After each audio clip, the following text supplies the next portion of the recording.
What's up, guys? Prince Sports here. Shots fired in these NBA streets.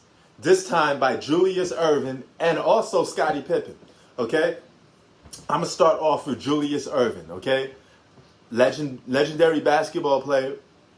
Scottie Pippen also is a well-known basketball player. Legendary Hall of Famer.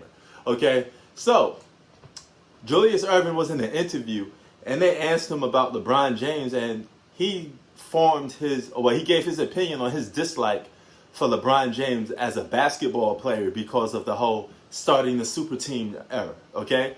That whole player empowerment movement, players dictating other guys coming to their team. Yes, this was started by LeBron James. This is a fact. This was.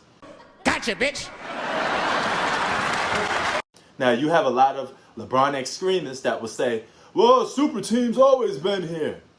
It's a difference when you draft players and they organically develop into good players. I repeat, developing good basketball players, drafting them, is different from being a superstar and picking your teammates. That is completely different. That's like going on the playground, taking players that's already established, that you know got game, and you put them all on your team. Okay?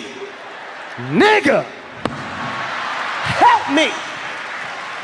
Okay? That's not organic. Okay? There's nothing, due to mud, so to speak.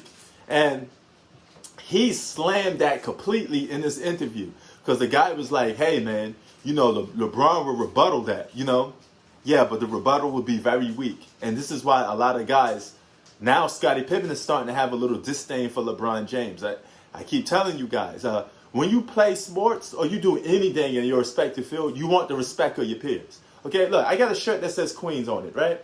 If I was a hip-hop artist, I would want the respect of a Nas and Mobb Deep.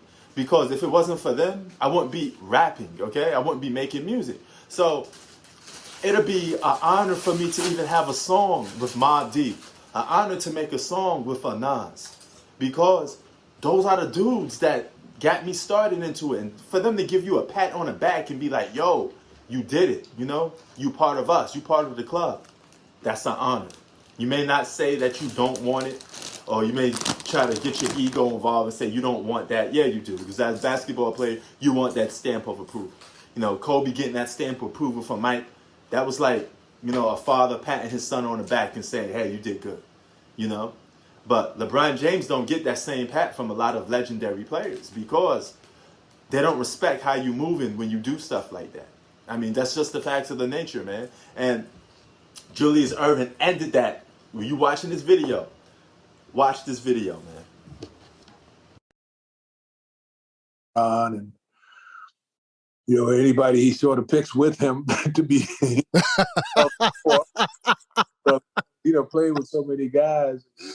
He's the guy who has led the charge in terms of super teams being put together. Yeah. When he put together a team in Miami, basically put together a team together in Cleveland as well, and put together a team in Los Angeles or whatever. Mm-hmm. So he could pick his own team. I ain't gonna pick his team. I ain't there. Not bad about LeBron.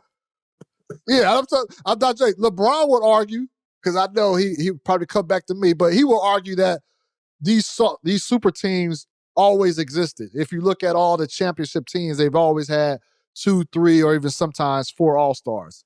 Players weren't picking their own teams. Now, you see Julius Erving ended off by saying we weren't picking our own players. We weren't picking our own teams, okay? And he continued to when LeBron led the super team charge with the Miami Heat. That was the beginning of the whole Big Three super team era. That did not exist until LeBron James started that, period, okay? You have to take ownership and be realistic about some things. Then Julius Erving says he went to Cleveland, formed another Big Three in Cleveland.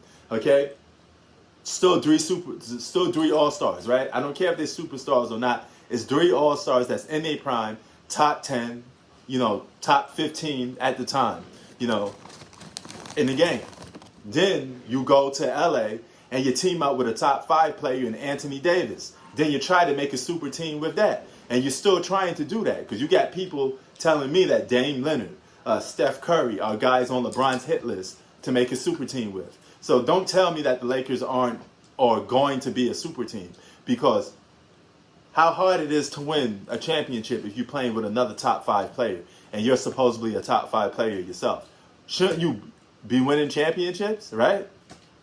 Okay, it doesn't make any sense. But this is what I try to explain to people, man.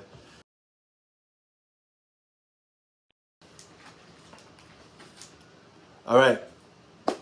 Before I leave, though, Scottie Pippen was also throwing LeBron James under the bus. He said, yeah. Meaning the second that happened, the floodgates just opened. LeBron James is going to have, certain stats because he's playing longer, but that doesn't mean that, he's a better basketball player, basically. He went to say that, he would never pick LeBron James over Michael Jordan. And he says, that's a dumb question. I wouldn't take LeBron James to the movies. That's what he said. So that's basically saying he don't even rock with LeBron James on no level. So that's according to Scottie Pippen.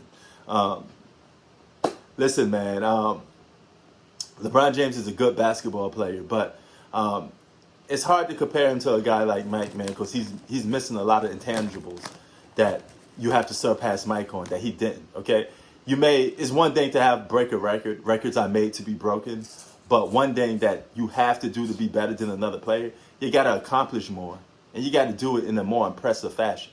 All right, and that's something that LeBron James has never done when it comes to Michael Jordan. Michael Jordan's resume is just almost flawless compared to LeBron's. It just is what it is. Prince Sports out. Peace.